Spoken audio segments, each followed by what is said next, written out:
የመጀመሪያ ሰርጀሪ፣ ሁለተኛ ሰርጀሪ፣ ሶስተኛ ሰርጀሪ። ሰላም እንዴት ናችሁ የቲክቶክ ቤተሰቦቼ? ዛሬ አንድ ምስክርነት ለመናገር ነው። እሱ ምንድነው አይኔን ለረጅም ዓመት ያመኝ ነበር። ከሁለት ዓመት በላይ አይኔን ያመኝ ነበርና አይኔ ውስጥ ፀጉር እየበቀለ ቀኝ አይኔ ውስጥ ማለት ነው እና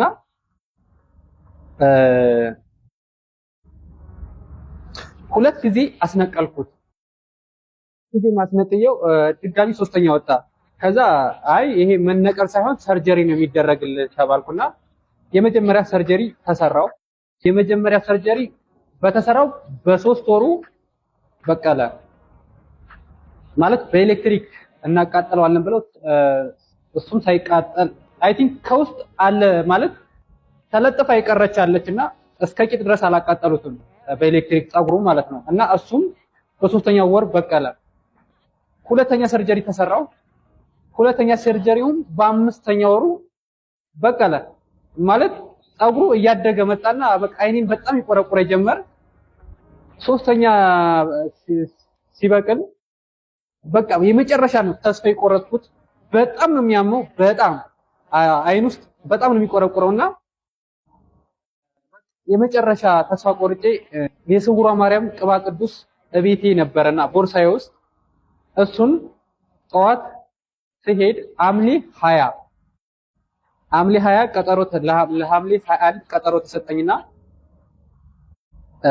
ሐምሌ 21 ወደ ቀጠሮ ሲሄድ ቅባ ቅዱሱን ተቀባሁት።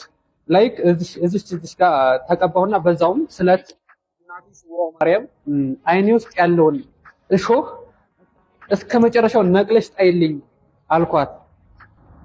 ለክብርሽ መገለጫ የሚሆን 1000 ብርና ጃንጥላ ይዤልሽ እመጣለሁ እና እዛም ሲሄድ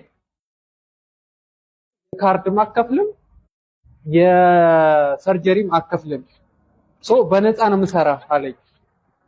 ከዛ ይሄው እስከ ዛሬ ድረስ ኦልሞስት 8 ወር ሆነው ምንም ነገር ሰላማዊ በቃ ሰላማዊ። አሁን ቼክ አስደርጋለሁ ምንም ነገር የለም። ከስርም ሁሉም ነገር ሰላም ነው።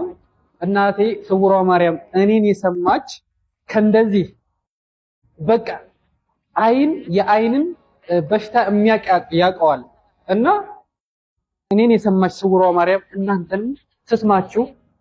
እናቴ ስውሯ ማርያም በጣም ነው የምወድሽ፣ በጣም ነው የማመሰግነው። እወድሻለሁ።